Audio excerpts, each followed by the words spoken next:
Nous bénissons le nom de l'Éternel notre Dieu. Et je salue les éminents serviteurs et servantes de l'Éternel qui sont là. Tous les serviteurs, servantes de Dieu, peuples de Dieu, enfants de Dieu, filles. Fils de l'Éternel, je vous salue tous au nom de Jésus. L'Éternel nous a bénis depuis le premier jour de ce programme. Et nous sommes dans un séminaire qui marque la 4e année d'existence de ce ministère.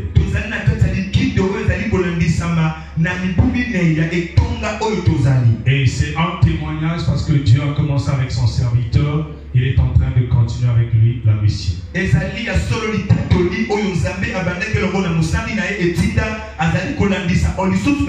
Le premier jour, nous avons été bénis par l'évangéliste Belvoir Bukoyo. Dieu nous avait fait du bien par son serviteur. Hier encore, nous avons été bénis par le docteur Titi. Nous étions encore bénis. Et aujourd'hui, Dieu va encore ajouter quelque chose. Le thème de ce programme est intitulé Dieu a déjà écrit ton histoire. Oui, Dieu a déjà écrit ton histoire. Il dit à Jérémie, je te connaissais avant que tu ne sois formé dans le sein maternel. Lorsque tu étais une masse informe, avant qu'il y ait une complicité entre ton père et ta mère, je te connaissais, je t'avais choisi, je t'avais établi prophète des nations. Quand Jérémie vient sur la terre, il a déjà une identité selon Dieu. Dieu a déjà écrit quelque chose par rapport à sa vie. Mais lorsqu'il vient sur la terre, il y a beaucoup de réalités. Il y a des combats. Il y a des pressions qui viennent de partout.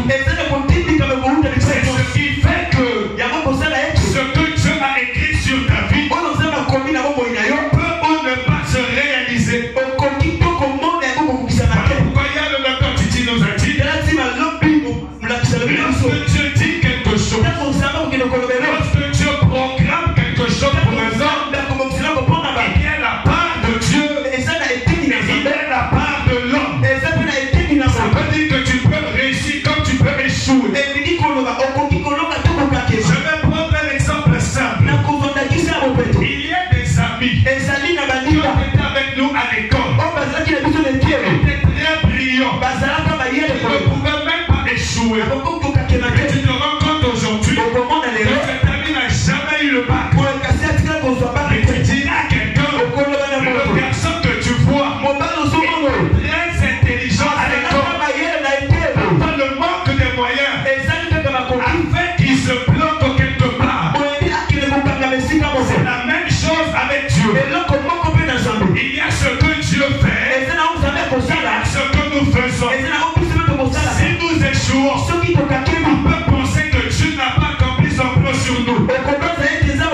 C'est lui qui est appelé par Dieu. C'est lui qui oignait les rois en Israël. C'est lui qui a été mandaté par Dieu pour faire de Saül le roi. Qu'il fasse de Saül le roi. Mais la Bible nous dit il y a eu un temps où Saül ne respectait plus Dieu. Dieu a décidé de le mettre de côté. Bien qu'il était encore sur le trône, Dieu l'avait rejeté. C'est pourquoi je vais dire à quelqu'un, il peut arriver quand je sois déjà rejeté par Dieu et que je prophétise. Il peut arriver quand je sois loin de l'Éternel que je fasse des miracles. Dieu ne se répond pas de ses hommes. Pourquoi? Pour entrer au ciel. Ce n'est pas le temps qui me fera entrer au ciel. C'est pourquoi quelqu'un te dira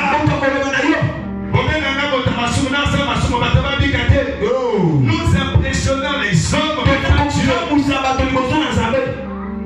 Alléluia. Amen. Saül était roi. Mais rejeté par Dieu. L'Éternel est allé parler à Samuel.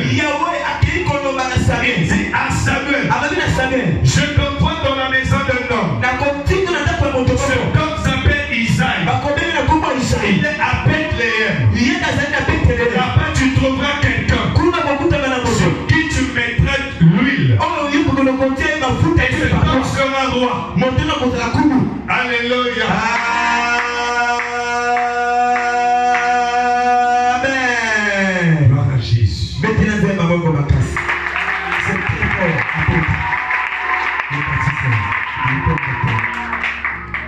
Et la Bible dit,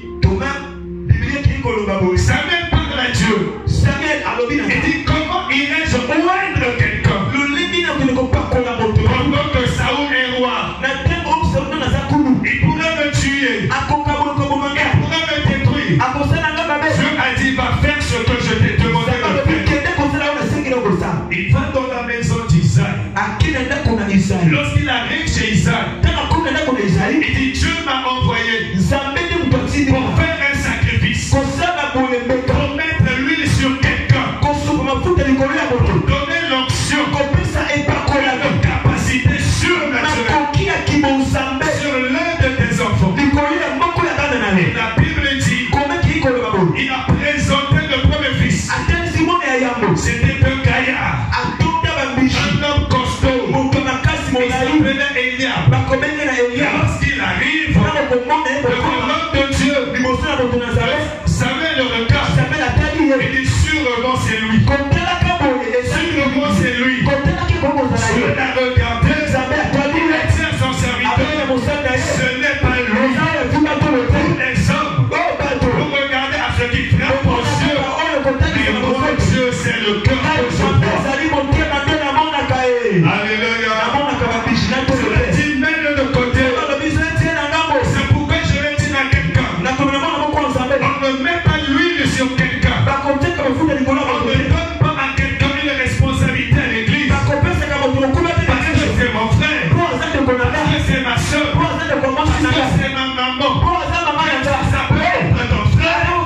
Il faut qu'il ait la paix de Dieu sur sa vie. Applaudissons le Seigneur. Applaudissons le Seigneur. Voilà pourquoi le débat aujourd'hui. Pasteur a dit qu'église n'a pas d'ailleurs. Eza m'a pété. Ce qui m'a d'abord réellement à sa appel des âmes et pas pour n'a pas quitté. Mais ce qui a pour n'a pas quitté, au sein de la main de Sengo, suite que le babiso pour le salé. Tu as dit non, pas lui. On a présenté Eliab et après Shama. On a présenté Shama le conseil. Après Shama, on a présenté Abinadab. Et les enfants ont continué à défiler jusqu'au 7e fils. Je n'avais choisi personne. L'homme de Dieu dit, Dieu ne ment pas. Tu ne peux pas se tromper. Si tu as demandé de oindre ici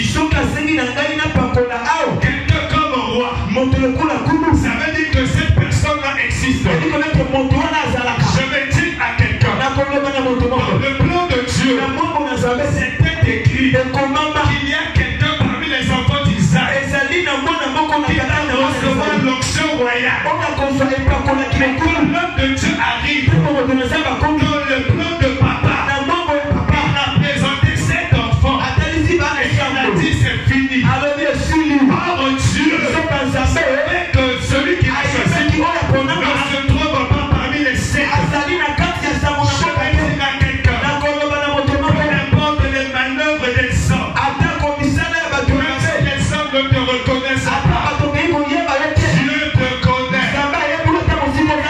Alléluia. Amen. Dieu a dit, Isaïe, son seul là, tous tes fils. Alléluia. C'est là que je comprends que David n'était pas beaucoup aimé par son père. Applaudissons le Seigneur. Wow. Merci à Dieu. Pourquoi il présente sept fils. Il dit, Dieu m'a dit que je n'ai pas trouvé cette personne. Il aurait pu dire directement que j'ai un autre fils qui est quelque part. Il est resté silencieux. Il fallait que l'homme de Dieu assiste. Est-ce que tu vas présenter tous tes enfants? Il existe encore un autre.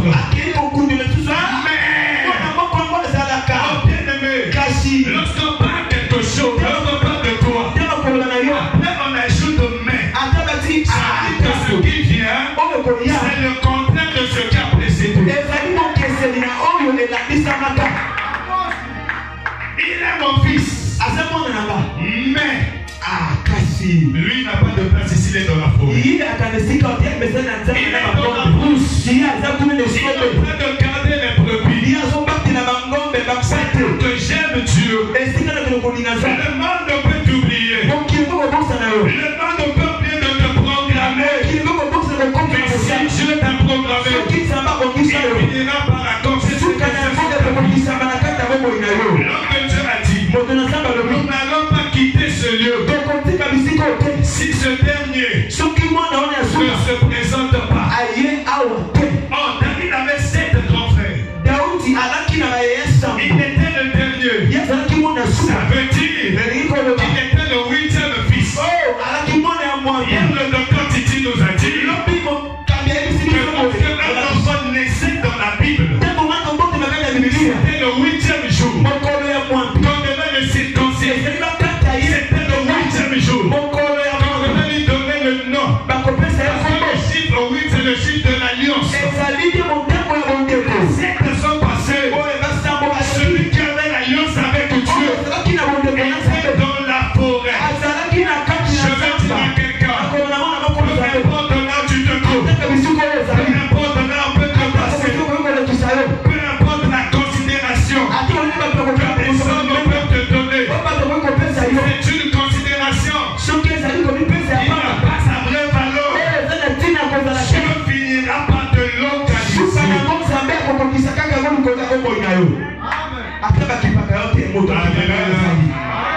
Nous sommes dans un monde où quelqu'un pour te donner le respect, il va demander qu'est-ce qu'il est dans la vie, qu'est-ce qu'il fait dans la vie. Donc le respect devait proportionner à ce que tu fais ou à ce que tu es. Ça c'est selon les hommes. Et Dieu ne voit pas comme nous les hommes. C'est pour ça qu'il a mis Eliab de côté. Il a mis Abinadab de côté. Il a mis Shama et les autres de côté. Alléluia. L'onction fait la différence. Puis Samuel dit à Isaïe. Samuel dit à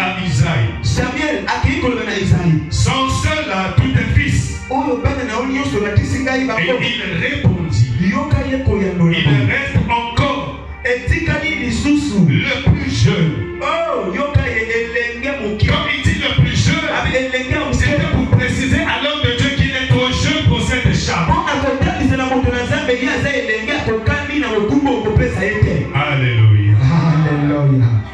Mais il fait paître les brebis. Ça veut dire qu'il est occupé à gérer les animaux dans la forêt. Ce que tu es venu faire ici ne le concerne pas. Dieu avait déjà écrit l'histoire de David. Et son père a voulu enterrer son histoire.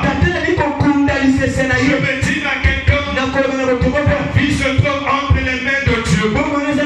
Celui qui connaît l'histoire de ta vie, c'est Dieu.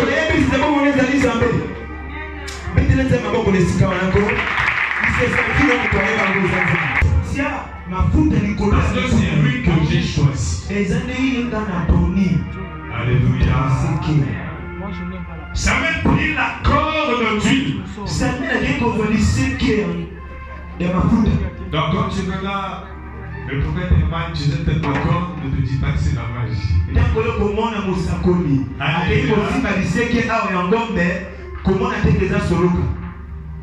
La corde, l'animal a été créé par Dieu.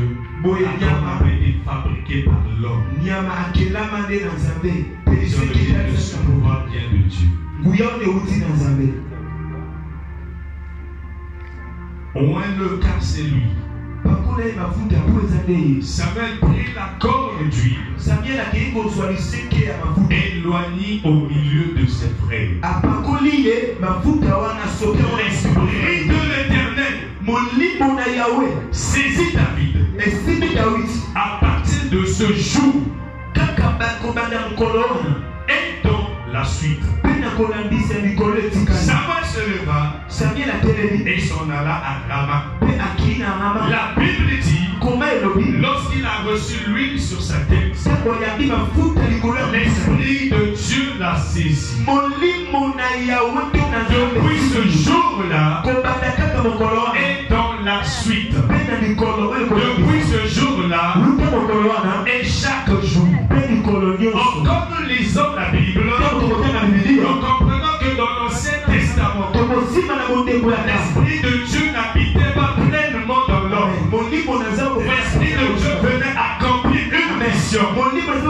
L'Esprit vient, il saisit quelqu'un, après il se retire. Mais quand il reçoit l'onction, l'Esprit s'installe en lui. Depuis ce jour-là, c'est ce qui a fait. Quand David commence à opérer différemment de ses frères. C'est quoi l'onction? L'onction, bien aimé, ce n'est pas le Saint-Esprit. C'est fort, oui, je dis à vous. L'onction, bien aimé, c'est une capacité surnaturelle que Dieu donne à quelqu'un par son esprit. Ceci, lorsque Dieu vient te oindre, il te donne une capacité naturelle que Dieu n'avait pas. Et on peut commencer à opérer. Voilà pourquoi, quand ton père va te regarder, il dira que c'est mon fils, il dira que c'est ma fille. Et les choses qu'il est en train de faire, je ne sais pas où est-ce qu'il a pris ça. L'Esprit de Dieu il te donne une force. Alléluia.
Je peux montrer que tu es prophète.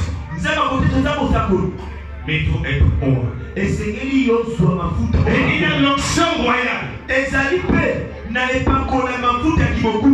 Donc l'onction sacerdotale.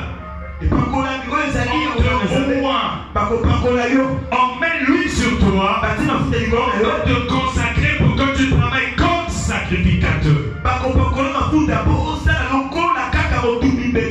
Dans l'onction prophétique, on te donne la capacité d'opérer comme un prophète.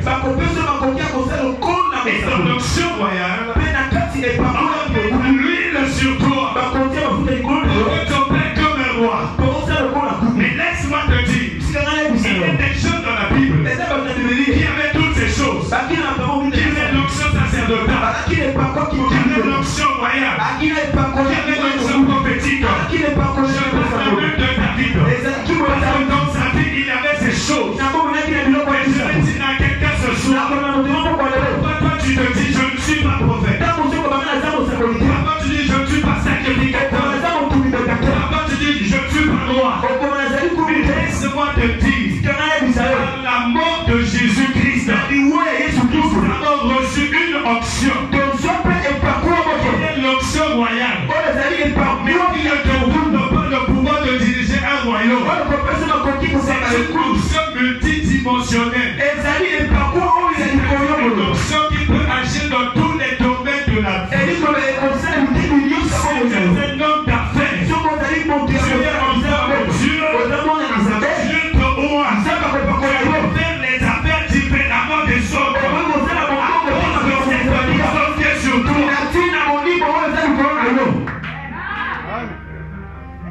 Voilà pourquoi je vais dire à quelqu'un, David doit étonner les gens. Ce que tu fais, tu ne le fais pas par toi-même, mais tu le fais par Dieu. Si cela n'avait pas encore commencé, je déclare ce soir que le ciel s'ouvre, que l'Esprit de Dieu soit en mouvement, accomplir ces choses dans ta vie. Jésus a dit, l'Esprit du Seigneur est sur moi parce qu'il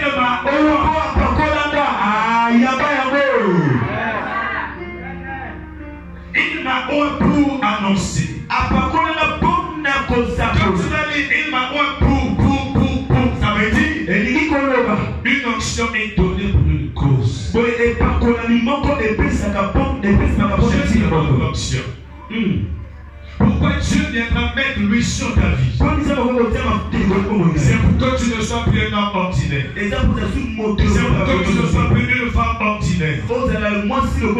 Je veux dire à quelqu'un, si Dieu a écrit une histoire pour toi, ça veut dire que tu as un rôle à jouer. C'est pourquoi je vais dire à quelqu'un, toi qui dis que tu es venu accompagner les autres, je veux contredire ce soir. Tu n'es pas venu accompagner les autres, mais tu es venu jouer un rôle. Mais si tu ne le sais pas, je te le dis ce soir. Tu es venu sur la terre pour accomplir une mission. L'exemple, c'est que tu es sorti vainqueur depuis le sein de ta maman. Lorsqu'il a rencontré entre papa et maman, je vais parler à la manière des grands. Il y a des animaux qui font la course dans le ventre de maman. Papa m'a envoyé les animaux. Et ces animaux vont faire la course dans le ventre de maman. Et tous ces animaux, un seul doit réussir la mission. Et quand il réussit la mission, il va faire sortir un poisson. Ce poisson va tuer les milliers qui viendront après nous. Yes! Les autres vont mourir. Lui va entrer avec la semence de maman. Quelque chose va se former. On va voir un œuf. On va voir le fœtus. On va voir ensuite un bébé. Et ce bébé-là, c'est lui qui verra le jour. Ça veut dire ceci. Le seul soldat qui a réussi cette fécondation a tué tous les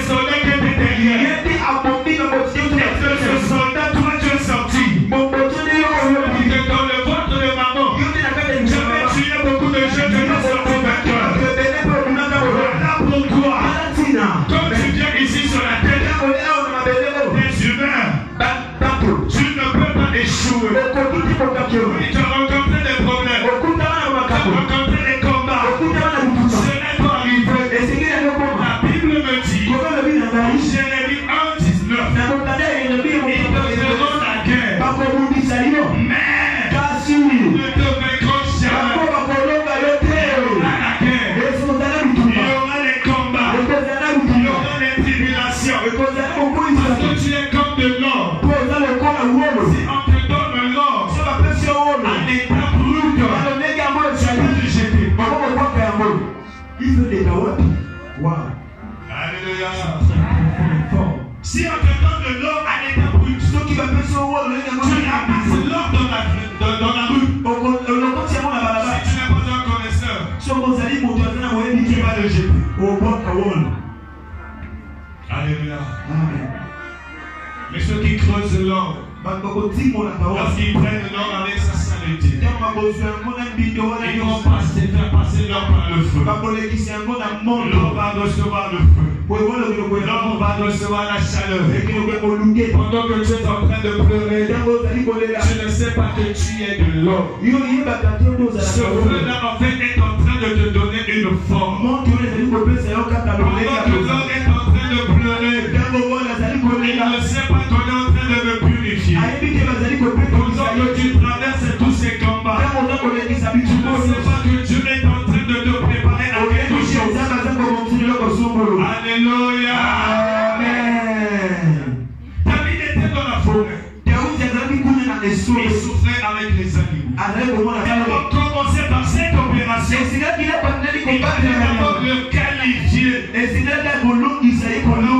vais dire à quelqu'un, chacun de nous est destiné à recevoir quelque chose de Dieu pour accomplir sa mission. Si tu es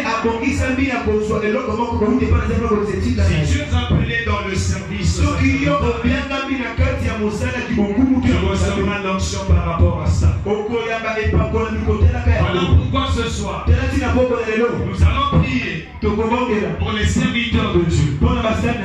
Alléluia. Comme ça, et on devient pasteur. On ne se réveille pas comme ça. On devient évangéliste. Un jour, un papa dit un pasteur. Pasteur, mon fils ne connaît rien à l'école. En tout cas, j'ai dépensé beaucoup d'argent. Mais dans sa tête, là, il n'y a rien. Pasteur, est-ce que tu peux me prendre? Qu'il vienne chez toi. Qui viennent au moins apprendre comment devenir pasteur. Alléluia. En fait, quand tu analyses, c'est une injure. C'est-à-dire, dans l'école, à côté, pasteur. Alléluia. Amen. Je bénis Dieu pour notre génération. Pendant que les gens pensent que nous sommes devenus pasteurs parce qu'on a besoin d'argent, Dieu a prouvé le contraire au monde.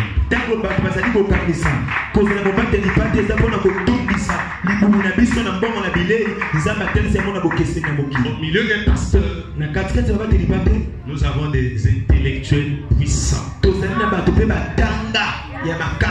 Le docteur Titi qui a prêché hier, c'est un juge. Docteur Titi a été le juge. Moi, je suis ingénieur en réseau et télécommunication. Ça. Nous avons des pasteurs qui sont des médecins. Nous aussi la peine de servir Dieu. Donc les gens pour qui nous allons prier ce soir ne sont pas des pauvres. Ce sont des gens. Les affaires de Dieu se font dans l'ordre. Il faut que ça se passe aux yeux et aux yeux de tout le monde. Voilà pourquoi bien aimé dans le Seigneur. Le Saint-Esprit appelle l'onction. Voilà pourquoi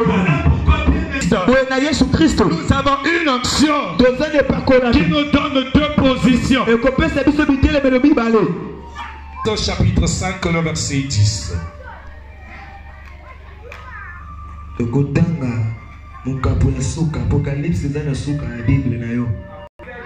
Tu as fait d'eux un royaume et des sacrificateurs.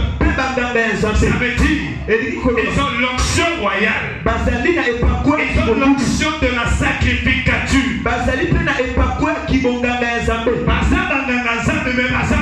Oui. En étant roi, ils sont riches. En étant roi, ils sont puissants. Voilà pourquoi je vais dire à quelqu'un, par Jésus-Christ, tu as reçu cette capacité d'agir dans tous les domaines de la vie.